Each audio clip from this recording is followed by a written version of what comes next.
not in that physical form of taking motion, it still exists. Say for example, a particular atom is today used to make up your body, my body, whatever. Today it is in this form, to be in motion, to be for a purpose, or to exist, or to be seen, noticed, whatever you want to call it. Just because this body decays doesn't mean the energy or the atom or the whatever you want to call it, the divine energy that is used to make this body, doesn't mean it's going to cease to exist. It's still going to exist. So really, she represents that undying truth. Whereas Nataraja only represents the movement, the motion. One form as opposed to the eternal form. Even though it is in atomic form, divinity still has a form, which is the formlessness. Now, how we relate all this, we can take up a couple of specific motifs or metaphors or key concepts that we think of. Cosmic geometry of Sri Chakra. Used mainly in the Shakta tradition of worship, which is the multiple triangles, the 64 triangles and the avalis and the Ashtama Siddhis around it. That one.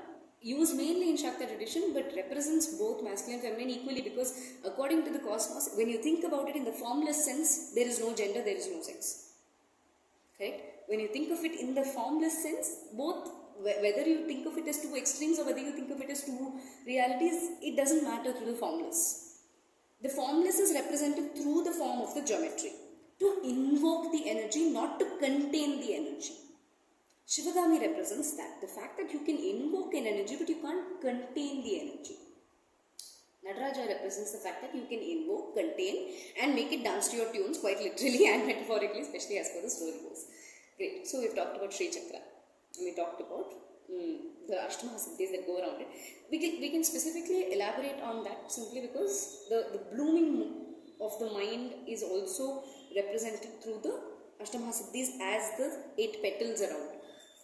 There's actually 16 petals around that as well, which is the Shodasha Vidya. That is also very important. So we will keep the motifs of Sri Chakra, the lotus, also to represent the crown, and therefore connected to the 7 chakras in the body. From there we will talk about Akara, Ukara, Makara energies. The 3 energies, the 3 primordial facets of divine feminine consciousness that we know. Energy and consciousness are 2 facets of the same thing, but not necessarily the same. Energy can be manipulated. Sorry, what is it? What did I say? I forgot what I said now. See, in consciousness. Consciousness cannot be manipulated. Energy can be manipulated. Consciousness cannot be manipulated. You may manipulate an atom to do what you want. You may get it to manifest your reality. But you cannot you can't manipulate consciousness. You can't manipulate the divine when they manifest in their forms. Just because we say the divine is unmanifest or we say that it is formless doesn't mean it has no attributes to it, or doesn't mean that it has no qualities to it, or doesn't mean that it is not existing or real. Nataraja is very real. Just because we say it is unmanifest energy and we have given it form, we have not given any form. They took form, they gave us this experience. So, coming back to that, we will talk about Akara, Ukara, Makara, the primordial energies. Obviously, whatever the 3 deities represent. So, Sri Chakra, the lotus, 7 chakras, the Akara, Ukara, Makara energy. Let's explore all that in, and the fact that all of these are contained within and contain the universe around us. So let's do that in the first jadi, and then anyway after that the shlokam that comes is fairly straightforward. We'll get into that. Okay, let's start like this. One person in front, one person back, depending on how many formations we have, and done. Okay, and from there you move slowly to the music.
Ready?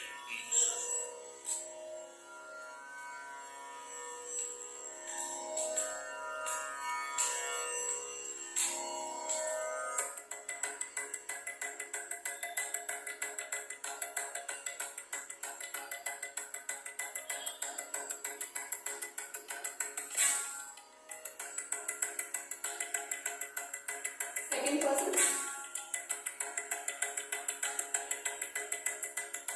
1, 2, 3, 4, 5, 6, 7.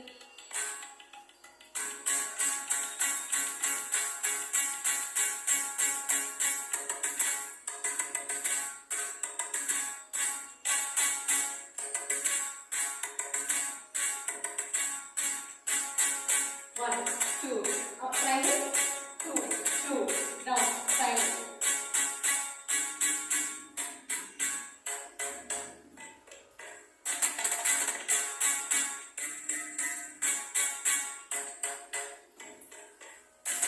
From there, show elements.